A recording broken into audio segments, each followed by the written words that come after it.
Hello everyone. So limit के lecture number 3 में हम लोगों ने देखा था limit of the form x tends to n minus a raise to n upon x minus a का इसको हम सॉल्व कैसे करते थे, उसके कितने वेराइटीज थे। नाउ लिमिट का ही नेक्स्ट टाइप सीखते हैं, दिस टाइप 5, जिन केसेस में लिमिट होगा टेंडिंग टुवर्ड्स इंफिनिटी। ठीक है, अब तक हमने जितने क्वेश्चन देखे सभी में कहने की लिमिट किसी रियल नंबर को टेंड कर रहा था, वेदर इट्स 0, 2, 3, कुछ ना कुछ नंबर था। बट अगर क्वेश्चन में अपने पास लिमिट टेंडिंग टुवर्ड्स इंफिनिटी आ गया लाइक दिस फॉर्म, तो अब इनको सॉल्व कैसे करते हैं। Limit x tending to infinity f of x, तो अब इन क्वेश्चंस को सॉल्व कैसे करेंगे समझना। इसके पहले जो हमने फॉर्म देखे, हर एक फॉर्म का कुछ ना कुछ स्पेशल टेक्निक था सॉल्व करने का। इसमें कुछ स्पेशल टेक्निक नहीं है, बट नॉर्मल लॉजिक यूज करते हैं। सबसे पहला लॉजिक, अगर x टेंडिंग टू इंफिनिटी है तो 1 अपॉन x किसको टेंड करेगा, ये 0 को टेंड करेगा। ठीक है, इनफैक्ट 1 अपॉन एक्स स्क्वायर बोलो, 1 अपॉन एक्स क्यूब बोलो, या फिर 1 upon x to the power n, कोई भी बड़ी पावर बोलोगे तो ये हमेशा किसको टेंड करेगी, अपने पास 0 को टेंड करेगी।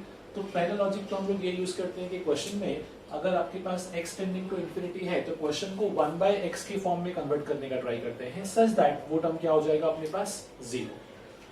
सेकेंडली, जब ऐसे क्वेश्चंस को मुझे सॉल्व करना होता है और सपोज ये पार्ट नहीं बन रहा होता है, तो मैं क्वेश्चन में क्या करता हूँ, मैं सब्स्टिट्यूशन यूज करता हूँ। हमने अपने लास्ट लेक्चर में एक क्वेश्चन सब्स्टिट्यूशन यूज किया था, मैं उसी टाइप का आपको एक यहाँ पे हिंट दे रहा हूँ। जब अपने को x टेंडिंग टू इंफिनिटी दिया हुआ है, so put x equals to 1 by y। ठीक है, जहां पे x लिखा है उसकी प्लेस पे 1 बाय y लिखूंगा, उसका रीजन है अगर मेरे पास x टेंड करेगा इंफिनिटी को, सो क्या आई कैन से y 0 को टेंड करेगा। तो अब जो अपना क्वेश्चन होगा वो कुछ ऐसा दिखेगा। पहले क्वेश्चन क्या था, limit x tending to infinity f of x। अब यही क्वेश्चन बन जाएगा limit y tending to 0, x की जगह मैंने क्या कर दिया, y पुट कर दिया, या 1 बाय y पुट कर दिया, तो y टेंडिंग टू क्या हो गया 0, f ऑफ 1 बाय y। हमने x की जगह पुट किया है 1 बाय y। अगर x इंफिनिटी को टेंड कर रहा था तो y किसको टेंड करेगा 0 को। तो अब इसको सॉल्व करना रिलेटिवली आसान हो जाएगा। सेकेंडली, वैसे तो कोई कॉमन लॉजिक नहीं चलता, बट फिर भी एक लॉजिक है जो इंफिनिटी वाले क्वेश्चन में अपने को हेल्प करता है। समझना कैसे, जब भी कोई क्वेश्चन में limit x tending to infinity या फिर limit some number tend to infinity होगा, some variable tend to infinity, so observe करो कि न्यूमरेटर और डिनोमिनेटर दोनों में उस वेरिएबल का डिग्री क्या है। जनरल केस में वो डिग्री सेम होता है, मतलब ऊपर और नीचे न्यूमरेटर डिनोमिनेटर में आपके पास जो भी वेरिएबल है उसका हाईएस्ट पावर क्या है, मोस्ट ऑफ द केस में आपको सेम मिलेगा, और आपको वही highest power of variable common लेके क्वेश्चन को सिंप्लीफाई करना है।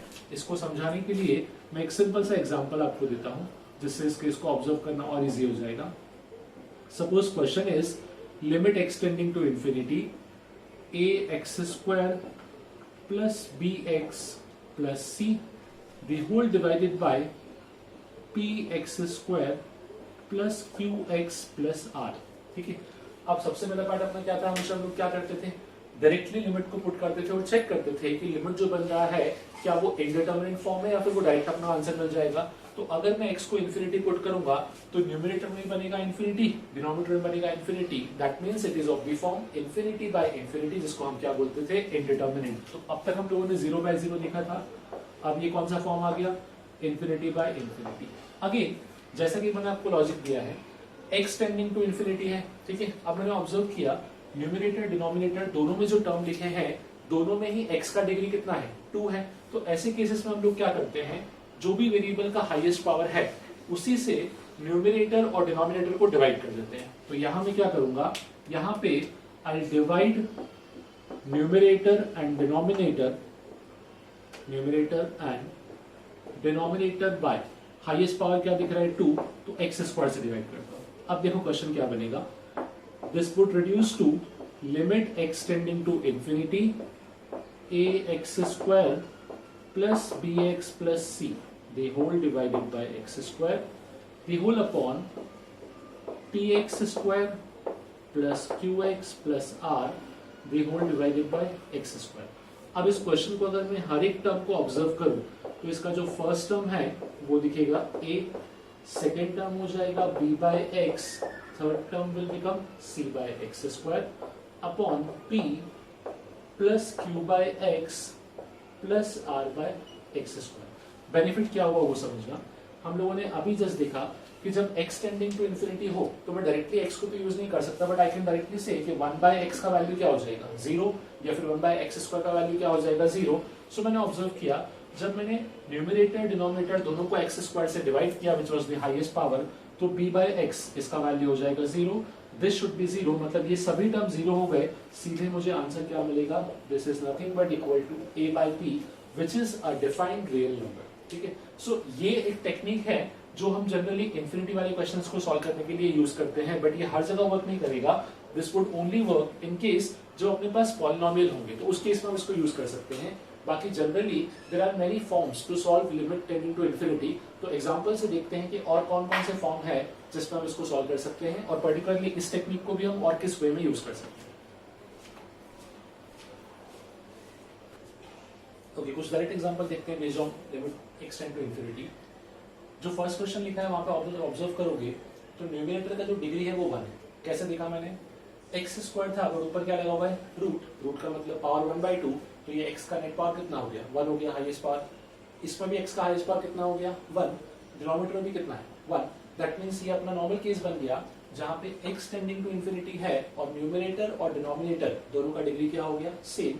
अगर इन दोनों का डिग्री सेम है तो हम लोग क्या करेंगे, जो सेम पावर था लाइक यहाँ पे x की पावर 1 है तो न्यूमरेटर और डिनोमिनेटर दोनों को x से डिवाइड करेंगे और फिर सिंप्लीफाई करते हैं। या फिर ऐसे केसेस में हम एक काम और भी कर सकते हैं, जैसे हमने लास्ट केस में क्या क्या डिराइव किया था, नॉर्मली हम कॉमन भी ले सकते हैं। ठीक है, तो मैं यहाँ पे कोशिश करता हूँ, मुझे x कॉमन लेना है। अब पर्टिकुलरली इन केसेस में एक स्टेप को लेके बहुत केयरफुल रहो, यहीं पे मेनली मिस्टेक होता है। मुझे x अगर कॉमन चाहिए मतलब मुझे रूट से x² बाहर लेना पड़ेगा। ठीक है, जब मैं रूट से x² बाहर लूंगा तो ये क्वेश्चन कुछ ऐसा दिखेगा, mod of x into under root 3 minus 1 upon x square minus mod of x into under root 2 minus 1 upon x square। ठीक है, होल अपॉन जो अपॉन का टर्म था उसमें कोई टेंशन नहीं, डायरेक्टली मैं x कॉमन ले सकता हूं, तो ये दिखेगा 4 plus 3/x। ना ये मॉड का स्टोरी समझना, ये मॉड क्यों आया कहां से आया। हम लोगों ने सीखा है जब अंडर रूट x² का आप वैल्यू बोलते हो तो इसका वैल्यू सिर्फ x नहीं होता, इसका वैल्यू कितना होता है मॉड x होता है हमेशा। यही टेक्निक को मैंने यहाँ पे यूज किया। इस मॉड x को मैं लिखूं √x² और जब मल्टीप्लाई करूंगा तो सेम टर्म बनेगा।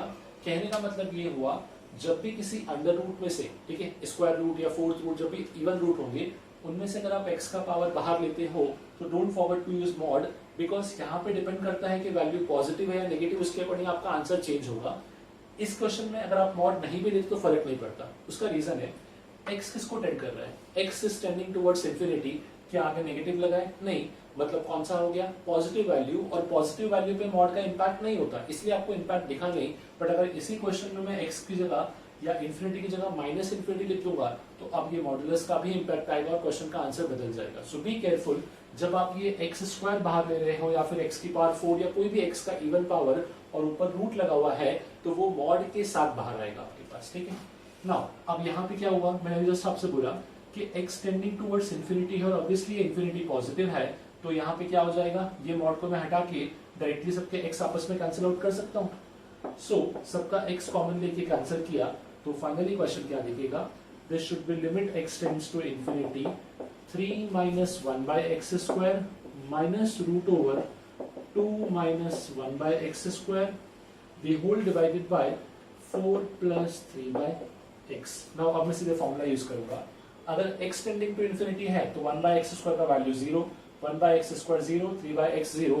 सो फाइनली सीधा मुझे आंसर क्या मिलेगा, this should B √3 minus √2 upon 4, because बाकी सारे टर्म अपने क्या बन गए 0, इस टर्म से अपने को आंसर मिल गया।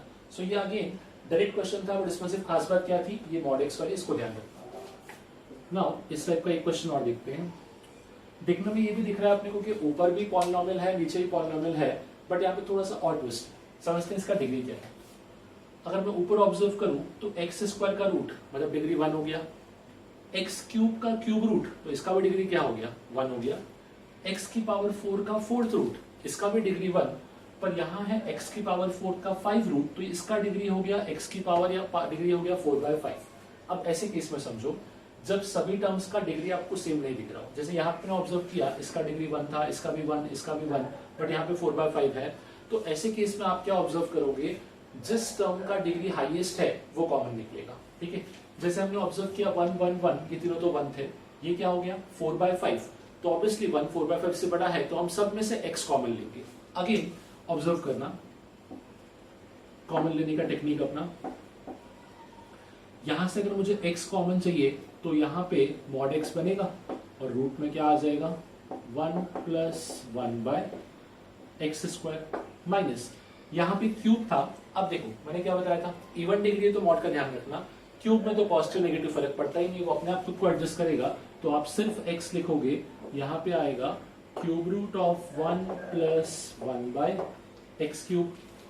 नेक्स्ट अपने पास होल अपॉन, यहाँ पे फोर्थ रूट है, वापस से मॉड का सिग्निफिकेंस आएगा, तो यहां मैं लिखूंगा मॉड x इंटू 1 + 1/x⁴ और इसका फोर्थ रूट माइनस यहाँ पे अपने पास वैसे तो x की पावर 4 है बट रूट फिफ्थ तो फर्क नहीं पड़ता, इसको मैं डायरेक्टली x कॉमन लेके इसको लिख सकता हूँ फिफ्थ रूट ऑफ, अब मैंने x कॉमन लिया तो यहाँ बचना चाहिए 1/x और यहाँ बचना चाहिए 1/x⁵। ये इंपॉर्टेंट है, इसको समझना।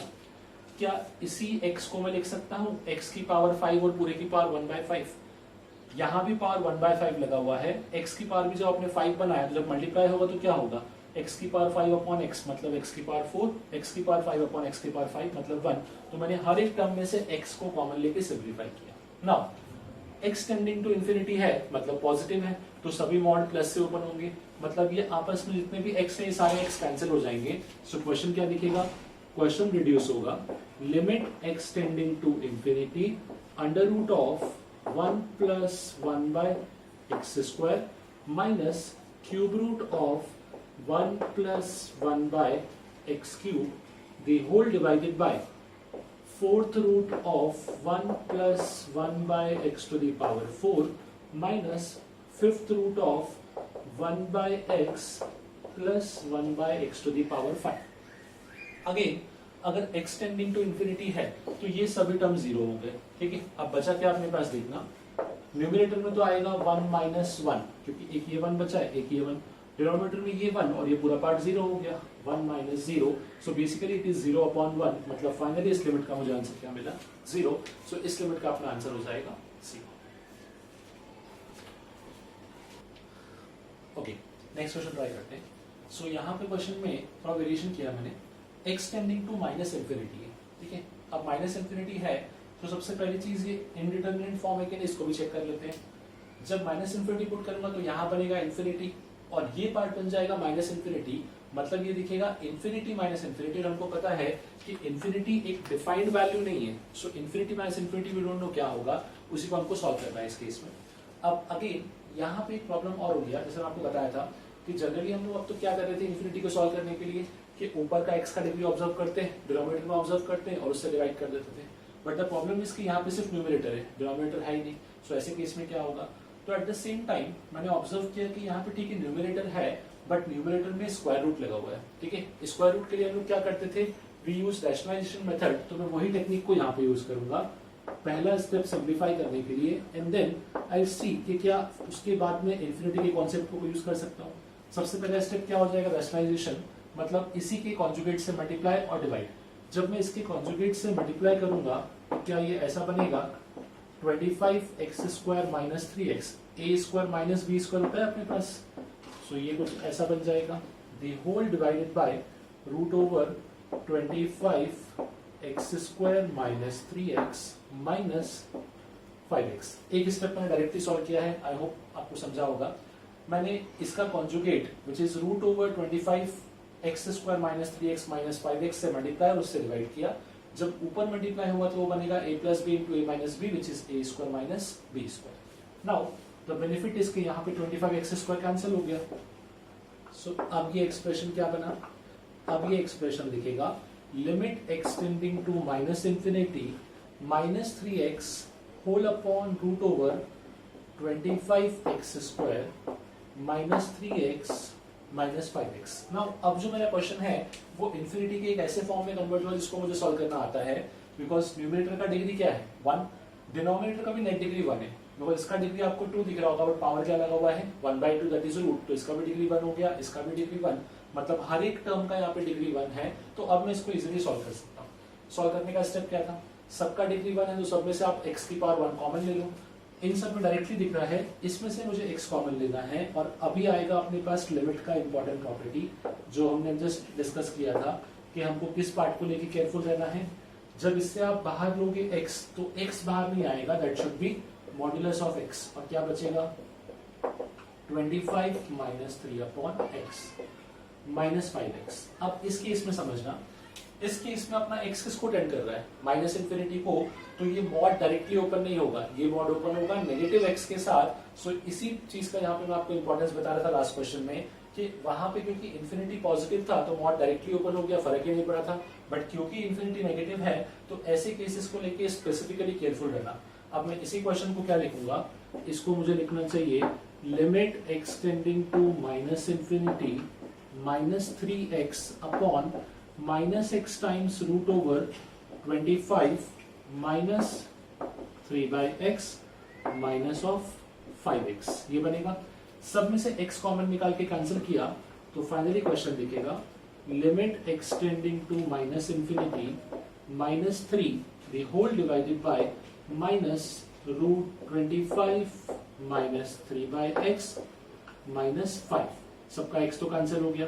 नाउ जो 3/x है उसका वैल्यू क्या हो जाएगा 0। सो यहां से मुझे आंसर मिलेगा this should be nothing but minus 3 upon minus 10, मतलब फाइनली अपना आंसर मिला value of this limit should be equal to 3/10। So again दो इंपॉर्टेंट कॉन्सेप्ट थे। पहला, डायरेक्टली मैंने देखा कि यहाँ पे लिमिट को मैं यूज नहीं कर सकता, मैंने क्या कर दिया, स्क्वायर रूट को देखते हुए रैशनलाइज कर दिया। सेकेंडली, क्योंकि limit x tending to minus infinity था, तो जब हमने स्क्वायर रूट से एक्स स्क्वायर बाहर लिया तो उसका मॉड किससे ओपन होगा, नेगेटिव से। अगर आप इस नेगेटिव मॉड को पॉजिटिव से ओपन करते तो पता है आपको आंसर क्या मिलता, यहाँ पे 0/0 बन जाता, या फिर अपॉन में 0 आता है, इंफिनिटी आंसर बन जाता, विच इज नॉट पॉसिबल। ठीक है, तो ध्यान रखो इस केस में अपना इंपॉर्टेंट पॉइंट ये वाला था, इंफिनिटी वाला, कि लिमिट एक्सटेंडिंग टू क्या था, माइनस इंफिनिटी। नाउ जो नेक्स्ट एग्जांपल मैंने दिया है, इसमें लिमिट एक्सटेंडिंग टू इंफिनिटी तो है ही नहीं, बट इसमें एक खास बात है समझना। जैसे यहाँ था लिमिट भी टेंडिंग टू इंफिनिटी था और टर्म भी क्या बन गए थे, इंफिनिटी माइनस इंफिनिटी। यहाँ पे लिमिट टेंडिंग टू इंफिनिटी नहीं है, बट अगर मैं इस लिमिट को पुट करूंगा तो यहाँ बनेगा 1/0 विच इज इंफिनिटी, यहाँ भी बनेगा 1/0 विच इज अगेन इंफिनिटी। तो मुझे इंफिनिटी माइनस इंफिनिटी वाले पार्ट को सॉल्व करना है। अब देखो यहाँ पे मैं इंफिनिटी की प्रॉपर्टीज यूज नहीं करने वाला हूँ, पहले तो लिमिट को जितना हो सके सिंप्लीफाई करता हूँ। सो इसको तो हम लिख देंगे 1/x + 2 माइनस 12 अपॉन, क्या इसको हम a³ + b³ लिख सकते हैं। सो फाइनली ये कैसा दिखेगा, ये दिखेगा a + b into a² minus ab + b²। The reason behind this is कि अब मुझे एलसीएम लेना आसान हो जाएगा। अब मैं इसी क्वेश्चन को लिखूंगा लिमिट एक्सटेंडिंग टू -2, यहाँ पे x² minus 2x + 4 minus 12 the whole upon x + 2 into x² minus 2x + 4। अब इसको सिंप्लीफाई करते हैं, यहाँ पे क्या बनेगा अपने पास, लिमिट एक्सटेंडिंग टू -2, ये हो जाएगा x² minus 2x minus 8 whole upon x + 2 into x² minus 2x + 4। इसको फैक्टराइज कर सकते हैं, -4 + +2। सो फाइनली क्या हो जाएगा, लिमिट एक्सटेंडिंग टू -2, ये दिखेगा मुझे x - 4 into x + 2 the whole divided by x + 2 into x² minus 2x + 4। x + 2 से x + 2 कैंसिल। एक्चुअली x + 2 वही फैक्टर था जो इसको इंफिनिटी या फिर 0 फॉर्म कर रहा था। जब मैं x को -2 पुट करूंगा तो यहाँ भी 0 बनेगा, यहाँ भी 0, जिसकी वजह से ये इंफिनिटी माइनस इंफिनिटी फॉर्म बन रहा था। अब डायरेक्टली आंसर आ चुका है, मुझे x की प्लेस पे पुट करना है -2। सो न्यूमरेटर बनेगा -6, डिनोमिनेटर कितना हो जाएगा, यहाँ बनेगा 4 + 4 + 4, दैट मींस फाइनली हो जाएगा 12। तो अपना इस क्वेश्चन का आंसर आएगा this should be nothing but equals to -½ so जो नेक्स्ट क्वेश्चन था वो लिमिट एक्सटेंडिंग टू इंफिनिटी नहीं था, बट वहां पे कॉन्सेप्ट क्या चल रहा था, इंफिनिटी माइनस इंफिनिटी। मैंने सिर्फ क्वेश्चन को सिंप्लीफाई किया, अपने आप क्वेश्चन फैक्टराइज वाले फॉर्म में कन्वर्ट हुआ और सॉल्व हो गया। ओके, नेक्स्ट क्वेश्चन देखते हैं। सो कभी कभी इन्फिनिटी वाले केस में अपने को ऐसा केस भी मिलता है जहां पे सीरीज दे रखी है, लाइक दोनों क्वेश्चन उसी पे बेस्ड है ऑलमोस्ट। फर्स्ट क्वेश्चन आप ऑब्जर्व करोगे तो डिनोमिनेटर डायरेक्टली दे रखा है, बट जो न्यूमरेटर है वो एक सीरीज के फॉर्म में है, 1/2 + 1 + 3/2 + 2। आपको दिख रहा होगा ये एक एपी है, एपी विद कॉमन डिफरेंस 1/2। तो सबसे पहले मुझे क्या करना पड़ेगा, इस सीरीज को सिंप्लीफाई करना पड़ेगा, तभी मैं क्वेश्चन को ऑब्जर्व कर पाऊंगा प्रॉपर्ली क्वेश्चन में क्या दे रखा है। सो सबसे पहले मैं इन सब में से या इन सब को प्रॉपर्ली अरेंज करता हूँ। फर्स्ट टर्म 1/2, सेकेंड टर्म को I can write 2/2, third term is 3/2, fourth term को I can say 4/2 and so on, ये अप टू हो जाएगा n/2, the whole divided by 25n² plus n plus 3। सबसे पहला step, इन सब में से 1/2 कॉमन ले लूंगा, सो ये 1/2 सीधा लिमिट के बाहर आ जाएगा। जब मैंने 1/2 कॉमन लिया तो ये जो पार्ट है क्या बचेगा, this is 1 + 2 + 3 + 4 up to n। क्या बोलूं, it is nothing but sum of first n natural numbers, जिसका हमको फॉर्मूला पता है, it is nothing but n × n + 1/2, और होल अपॉन में क्या चल रहा है, it is 25n² plus n plus 3। अब समझना, थोड़ा सा इस क्वेश्चन को सिर्फ अरेंज करता हूँ।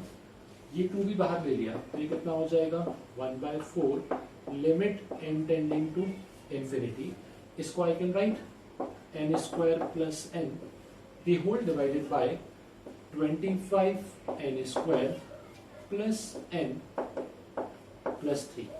अब देखो, अब ये प्रॉपर उस फॉर्म में बना है जिसको हम इजीली सॉल्व कर सकते हैं, because n tending to infinity है, न्यूमरेटर का भी डिग्री 2, डिनोमिनेटर का भी डिग्री 2। सो हम लोग क्या करेंगे, न्यूमरेटर डिनोमिनेटर दोनों को किससे डिवाइड कर देंगे, n² से।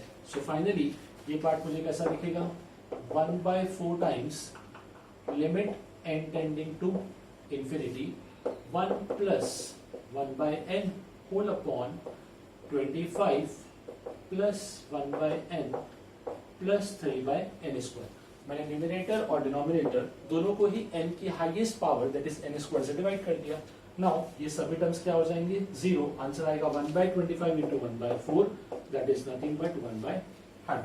ठीक है, अब इस क्वेश्चन में एक खास बात समझना, ये क्वेश्चन आपको अगर यहां से भी सॉल्व करने को देता तो आप इजीली सॉल्व कर लेते, बट उसी को थोड़ा ट्विस्ट करके इस फॉर्म में कन्वर्ट किया।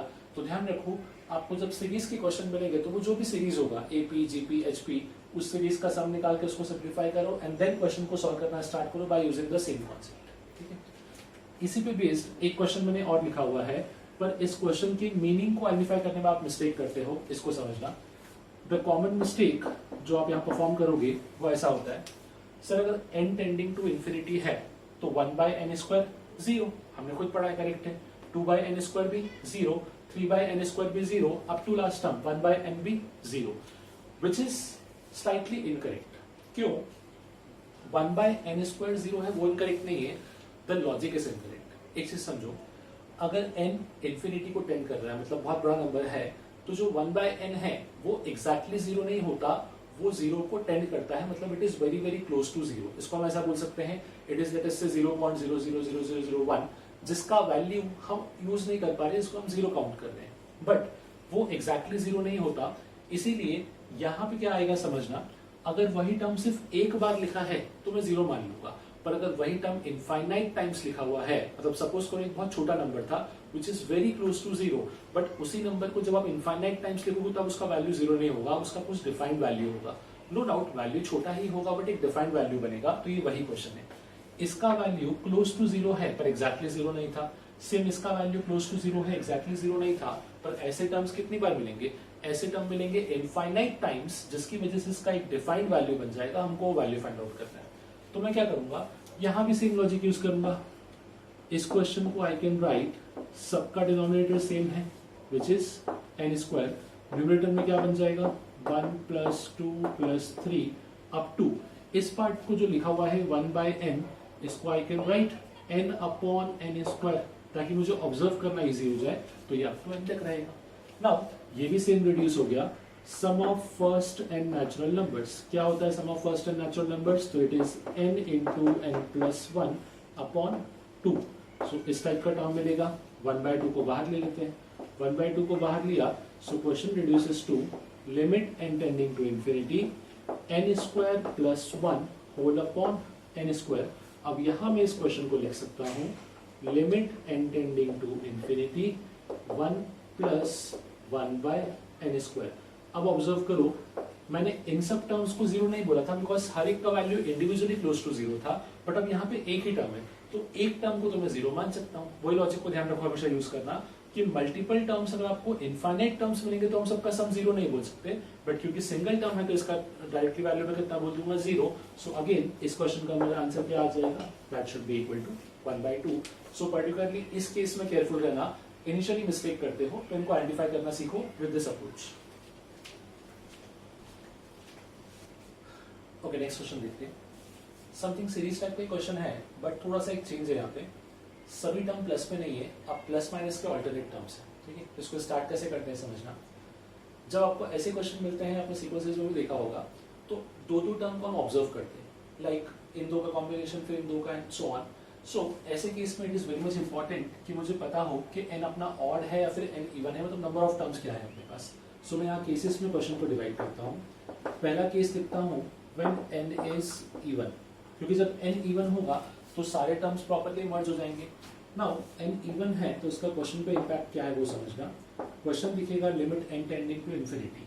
मैं फर्स्ट दो टर्म को ऑब्जर्व करूं तो ये बनेगा 1 स्क्वायर माइनस 2 स्क्वायर, नेक्स्ट दो टर्म 3 स्क्वायर माइनस 4 स्क्वायर, मतलब मैं हर दो दो टर्म की कॉम्बिनेशन को ऑब्जर्व कर रहा हूँ। अगर एन इवन है तो लास्ट टर्म भी अपने पास कॉम्बिनेशन में आएगा, मतलब ये कुछ ऐसा बनेगा n माइनस 1 का square minus n square, the whole divided by n square. अब ऐसा क्यों किया उसका रीजन है समझना। जो फर्स्ट दो टर्म आपको दिख रहे हैं it is of the form a square minus b square, in fact हर टर्म उस फॉर्म का ही है a square minus b square. तो क्या मैं इसको लिखूं a minus b into a plus b. सभी केस में जो ए माइनस बी है वो माइनस 1 आएगा, 1 minus 2 3 minus 4 n minus 1 minus n, तो वो आ जाएगा -1, तो उस -1 को अलग कर लो। और अब बचा है a plus b, 1 plus 2 is 3, next is 3 plus 4, ये आ जाएगा 7, नेक्स्ट एंड सो ऑन। एक AP बनने वाला है जिसमें लास्ट टर्म रहेगा अपने पास n माइनस 1 प्लस एन, मतलब 2n minus 1, the whole divided by n square. Now अब मुझे इस AP का सम निकालना पड़ेगा। सो AP के सम का फॉर्मूला क्या था अपने पास, n/2 2a plus n minus 1 into D, ठीक है। बट इन सब फॉर्मूले के लिए मुझे पता होना चाहिए कि कॉमन डिफरेंस क्या है, फर्स्ट टर्म क्या है, लास्ट टर्म क्या है। इस केस में आई कैन से फर्स्ट टर्म तो हो गया 3, लास्ट टर्म हो गया 2n माइनस 1, तो मैं डायरेक्टली फॉर्मूला यूज करता हूँ n/2 a plus n, where n denotes number of terms. अब थोड़ा टेक्निकली या लॉजिकली समझना कि इस AP में नंबर ऑफ टर्म्स कितने होंगे। हर दो टर्म मिलके इस AP का एक टर्म बना है, ठीक है। इस सीरीज में नंबर ऑफ टर्म्स कितने थे n, तो इस AP में नंबर ऑफ टर्म्स होंगे n/2, तो मैं डायरेक्टली उसका फॉर्मूला यूज करता हूँ limit n tending to infinity, यहाँ पे माइनस ऑफ n/4 लिखूं बिकॉज AP के फॉर्मूले में आता था n/2 और यहाँ पे n ही उसका आधा है n/2, तो यहाँ आ जाएगा n/4। First term plus last term, first term is n, last term is 2n minus 1, दोनों का एडिशन कितना आ जाएगा, ये आएगा 2n plus 2 whole upon n square. Now अब जब मैं इसको सिंप्लीफाई करूंगा तो ये कैसा दिखेगा, limit n tending to infinity. First term क्या बनने वाला है देखना, यहाँ बनेगा n square by 2 with a negative sign और अपॉन में n स्क्वायर मतलब -1/2। सेकेंड टर्म बनेगा 2n अपॉन मतलब -1/2n, -1/2n। कुछ नहीं किया, इसको मल्टीप्लाई किया और n स्क्वायर से डिवाइड कर दिया। सो फर्स्ट टर्म में n/2 बनेगा या n स्क्वायर बाई 2, तो n स्क्वायर से n स्क्वायर कैंसिल मतलब -1/2। सेकेंड टर्म में एक ही n कैंसिल होगा, एक n बचेगा, तो limit n tending to infinity पे इसका वैल्यू क्या हो जाएगा 0। फाइनली मुझे आंसर मिलेगा कि जब n इवन है तो इसके इसका आंसर क्या आ रहा है अपने पास -1/2। ये रहेगा अपना इस पार्ट का आंसर। अब जैसे हमने इवन का केस सॉल्व किया उसी टेक्निक को यूज करके ऑड को भी सिंप्लीफाई करते हैं। अब मैं केस 2 ले रहा हूँ व्हेन n इज ऑड। जब n ऑड होगा तो डिफरेंस क्या आएगा वो समझना। दो की पेयरिंग होती थी तो आखिरी एक टर्म एक्स्ट्रा बच जाएगा, सबकी पेयरिंग नहीं हो पाएगी, पेयरिंग में आपका एक टर्म एक्स्ट्रा बचेगा। So limit n tending to infinity, first term तो सेम चलेगा 1 square minus 2 square, last term pairing का पार्ट नहीं होगा, मतलब सेकेंड लास्ट टर्म या फिर ओटी होगा, तो पेयरिंग का पार्ट में कौन सा आएगा समझना। पेयरिंग में लास्ट टर्म ये रहेगा, और साथ में एक प्लस एन स्क्वायर हमेशा एक्स्ट्रा बचेगा। द रीजन भी कि यहाँ पे नंबर ऑफ टर्म्स क्या है अपने पास, ऑड। नंबर ऑफ टर्म्स अगर ऑड है तो पेयरिंग करने जाओगे तो लास्ट टर्म हमेशा आपको बचेगा ही बचेगा, तो मैंने उस लास्ट टर्म को सेपरेट दिखा दिया और बाकी सब टर्म आपके एज इट इज है। ठीक है, नाउ यहाँ भी सिमिलर अप्रोच, जब डिफरेंस को ऑब्जर्व करोगे तो 1 स्क्वायर माइनस 2 स्क्वायर, हर एक का जो कॉन्जिक्यूटिव टर्म का डिफरेंस है फॉर्मूला क्या अप्लाई होगा, a square minus b square. A square minus b square is nothing but a minus b into a plus b. हर एक का ए माइनस बी -1 बनाएगा और a प्लस बी यहाँ भी क्या बनेगा 3 plus next term is 7 up to, इसका लास्ट टर्म क्या होगा, इन दोनों का एडिशन, तो इसका लास्ट टर्म होगा 2n माइनस 3 प्लस एक्स्ट्रा एक n स्क्वायर दिखेगा यहाँ पे, extra n square whole upon n square. Now यहाँ भी AP बना है विद सेम कॉमन डिफरेंस 4, पर अब मैं AP का वाला फॉर्मूला नहीं यूज करूंगा, आप कौन सा यूज करता था, first term plus last term. Again इसमें नंबर ऑफ टर्म्स पे कमेंट करना है तो समझना, टोटल इस सीरीज के अंदर n टर्म्स थे, n में से एक टर्म ने सीरीज में पार्ट नहीं लिया क्योंकि हर दो टर्म से आपको AP का एक टर्म मिल रहा था, तो आई कैन से टोटल n-1 टर्म्स ने AP में पार्ट लिया था और हर दो टर्म से एक टर्म मिला, तो AP में नंबर ऑफ टर्म्स कितने हो गए, n-1 होल अपॉन 2। ठीक है, n-1 होल अपॉन 2। नाउ अब मैं डायरेक्टली AP का फॉर्मूला यूज करता हूं, so limit n tending to 0 sorry infinity n by 2 की प्लेस पे क्या आ जाएगा, n-1 अपॉन 4, क्योंकि n का वैल्यू हुआ n-1 by 2 into first term plus last term. First term is 3, last term कितना हो जाएगा 2n-3, सो फाइनली कितना बचेगा, सिर्फ 2n plus extra n square whole divided by n square. अब जब मैं इस लिमिट को सिंप्लीफाई करूंगा तो फाइनली क्या दिखेगा, समझो, limit n tending to infinity. जब फर्स्ट पार्ट को सॉल्व करेंगे तो यहां बनेगा -2n स्क्वायर या -n square by 2 upon n square, मतलब यहां आने वाला है -1 by 2। Next term plus 2n upon 4, तो यहां आएगा अपने पास +1 बाई 2n और लास्ट में n square upon n square, मतलब एक एक्स्ट्रा 1। अगेन 1 बाई 2 एंड 0, तो आंसर आएगा -1 बाई 2 प्लस 1, मतलब इस पार्ट का आंसर चलेगा अपने पास 1 बाई 2। सो इस चीज को ध्यान रखो। One of the important question with case of limit n tending to infinity, dependency n के ऊपर है, अगर n इवन होगा तो answer should be -half, but अगर n ऑड हो गया तो आंसर क्या हो जाएगा, +हाफ, बिकॉज ऑड के केस में हमेशा एक n स्क्वायर का टर्म एक्स्ट्रा मिलेगा। इसको इस तरीके से भी समझ सकते हो, अगर आपके पास n इवन था, ठीक है, और n ऑड है तो उसमें एक टर्म का डिफरेंस रहेगा। ठीक है, n इवन का आंसर कितना मिला था, -1 बाई 2। अब अगर n ऑड है तो प्लस एक n स्क्वायर एक्स्ट्रा ऐड होगा। ठीक है, जब वो एक्स्ट्रा n स्क्वायर ऐड हुआ तो n square by n square कितना बन जाएगा, 1, मतलब -1 बाई 2 प्लस 1, इसलिए ऑड का आंसर कितना है अपने पास, 1 by 2। So this was the case जहां पे वो डिपेंडेंसी किस पे आने वाला था, n के ऊपर। क्वेश्चन में गिवन नहीं था बट अंडरस्टूड था कि अगर n पे हम कमेंट नहीं करेंगे ऑड इवन पे तो क्वेश्चन को हम स्टार्ट भी नहीं कर पाएंगे।